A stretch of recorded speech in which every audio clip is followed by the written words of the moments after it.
Seperti yang kita ketahui bahwa apa yang ada di dalam kegiatan kita meliputi 3 mulai tadi. Yang pertama itu sikap, kemudian gawai, yang ketiga efisiensi bahan bakar minyak di SMAN 2 Tanggul melalui Sekolah Peduli Penghematan BBM. Jadi sekolah kita itu adalah satu pioner yang menjadi sekolah yang peduli penghematan BBM. Kenapa kegiatan itu harus dilakukan? Ya.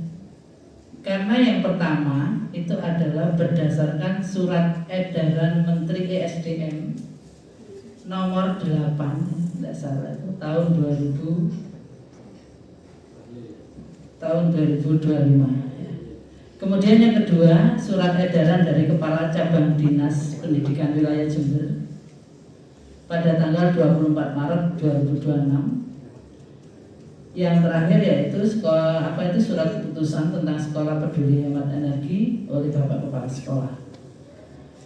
Apa sih sebenarnya yang melatar belakangi itu? Yang melatar belakangi adalah bahwa BBM adalah sumber energi dengan konsumsi terbesar saat ini, namun bersifat tidak terbarukan. Hal ini memicu kekhawatiran kelangkaan dan ancaman terhadap keberlangsungan hidup manusia. Penghematan BBM melalui program ini, sekolah membantu menurunkan laju pemanasan global, meningkatkan kualitas udara, dan mengurangi ketergantungan pada energi fosil yang jelas tidak terbarukan. Tim EBBM dengan tim kesiswaan kemarin melalui GIFOM ya. Jadi Bapak Ibu Guru Wali Kelas kemarin saya mintai data bahwa seberapa persenkah murid kita jalan kaki, seberapa persenkah murid kita naik sepeda angin, dan berapa yang menggunakan carpooling dan lain-lain. Itu nanti kita data, makanya saya minta bantuan wali kelas. Tanpa bantuan jenengan saya jelas tidak bisa bekerja cepat karena hari ini dituntut selesai. Kemudian yang kedua, mengurangi volume kendaraan pribadi yang masuk ke area sekolah.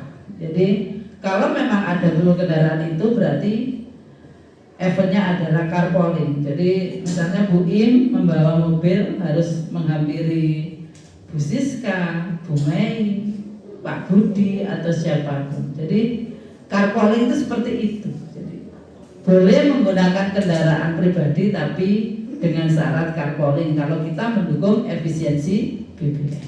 Jadi siapa yang satu deret bisa satu mobil bareng gitu kalau itu tambahan karuan nanti. Jadi harapannya begitu kurikulum jadi bingung nanti.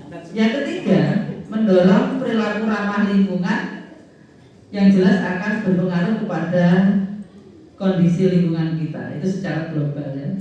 Yang keempat, menjaga lingkungan dari polusi dan pemanasan global. Siapakah sasaran kegiatan itu? Semua siswa-siswi, semua guru, semua tenaga kependidikan, dan semua warga yang berhubungan dengan sekolah. Seperti yang Bapak undang, Pak Haidar undang tadi, itu juga ikut dalam sasaran kegiatan kita. Jadi itu Bapak Ibu yang mungkin itu yang bisa saya sampaikan dalam hal ini. Kemudian kapan sih kita harus melaksanakan itu? Ya. Jadi ketua. Sehingga pendataan akhirnya saya pending, saya jalankan sendiri bersama Pak Budi Setiawan dan minta bantuan Bu Mei Haryanti kemarin itu. Untuk pendataan saya libatkan juga wali kelas karena ini memang butuh cepat ya. Jadi itu. Jadi harapan kami dari semuanya itu ya, itu adalah ada uji coba. Selama ini masih uji coba. Tapi seharusnya tanggal 13 sekarang ya Pak Budi ya sudah merupakan implementasi nyata. Sudah cerdas sekarang saya lebih bisa. Jadi tidak hanya sebagai pejabat saja, tapi dia sepertinya sudah menjadi profesi yang pernah dijalani semua sehingga tertata rapi. Ya. Jadi di situ mungkin itu yang bisa saya sampaikan. apa yang menjadi keinginan kita bahwa Bu Titi dan Bu Renita sudah melakukan jalan kaki. Pak Soleh dan saya juga sudah menggunakan sepeda motor karena lebih dari 5 km. Bu Laila bahkan kereta api.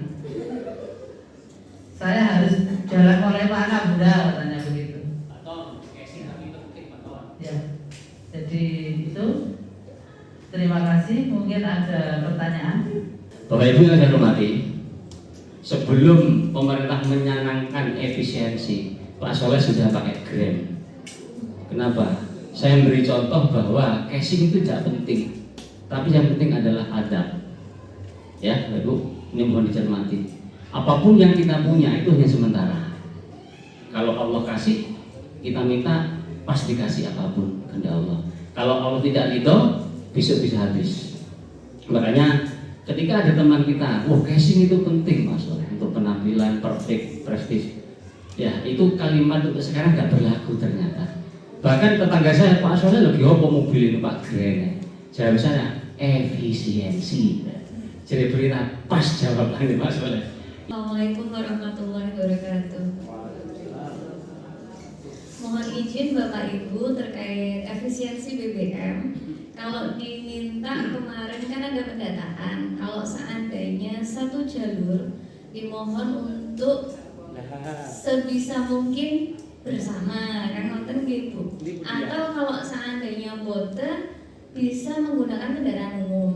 Nah, permasalahannya adalah ngapunten mungkin karena kondisi saya yang saat ini masih belum bisa memastikan berangkatnya. Kalau seandainya bareng sama teman-teman takut ditinggal, karena kalau di desa kecamatan saya itu memang saya sendiri dari Balo, cuman sebenarnya ada teman-teman yang dari Wuluhan. Saya bisa saja bareng sama teman-teman Wuluhan, cuman berangkatnya balik lagi tidak berbarengan. Nah, jam 6 kurang seperempat yang Wuluhan sudah berangkat, sedangkan saya masih menyiapkan ibu di rumah. Jadi kalau seandainya bareng sama teman-teman ngapunten masih belum bisa. Opsi kedua, naik kendaraan. Nah, judulnya adalah efisiensi BBM. Tapi kalau naik kendaraan umum, saya 2 kali. Jadi benar efisiensi BBM, tapi buatan efisiensi di kantong saya, gitu. Nah, waktunya juga semakin berputar. Jadi mohon izin, apakah diperkenankan mungkin untuk yang permasalahan seperti saya tersebut boleh menggunakan kendaraan pribadi sendiri lagi seperti biasanya? Terima kasih. Assalamualaikum warahmatullahi wabarakatuh. Yang Bu Eri tadi, Bu Im harus menjemput Bu Siska itu juga tidak efektif ya? Pemborosan itu. Jadi yang dimasukkan di sini himbauan ini, kalau misal itu bisa dilakukan dan lebih efektif, itu mari kita lakukan. Tapi kalau itu malah membuat ketidakefektifan, baik itu mulai dari BBM-nya, waktunya, dan mungkin finansialnya, itu ya jangan dipaksakan. Jadi minimal kita membantu program pemerintah untuk memaksimalkan yang namanya efisiensi BBM. Ke anak-anak juga sama. Kadang-kadang kan anak-anak sebetulnya kalau diantar orang tua itu malah tidak efektif sebetulnya, karena pemborosan. Nah, tapi mau gimana lagi kalau sebenarnya cuma satu, kita mau ojekkan, ya berarti kamu harus jalan saja. Kamu harus bonceng menurut ke temanmu. Ya kalau ada tetangganya, kalau tidak ada, nah, malah nanti Pak Tri tiap hari malah memberi sanksi kepada anak-anak. Jadi himbauan ini dengan maksud agar kita bisa lebih efektif dalam penggunaan BBM. Jadi tidak usah dipikir terlalu jeru-jeru ya. Kemarin memang boleh aku yo opo, misalkan Pak Sur Budian itu misalkan harus menghampiri. Lalu terus Pak Sur Budian jam piro? Mau gore Pak Budian Cek aku cek kedusi anakku ngenteni. Dari sini aslinya telat berjamaah. Itu malah nggak efektif kan? Nah, jadi mohon ke anak-anak juga. Yang penting intinya gini, jangan yo saya lah pengen sepeda jangan. tetap kita himbau sebisa mungkin anak-anak melaksanakan itu. Jadi ngoten Bu ya. Terima kasih. Assalamualaikum warahmatullahi wabarakatuh. Mungkin saya nambahkan juga, Bu Ike kan lebih dari 5 kilo. Jadi karena kita sudah lebih dari 5 kilo, maka kita dibolehkan untuk membawa kendaraan bermotor pribadi.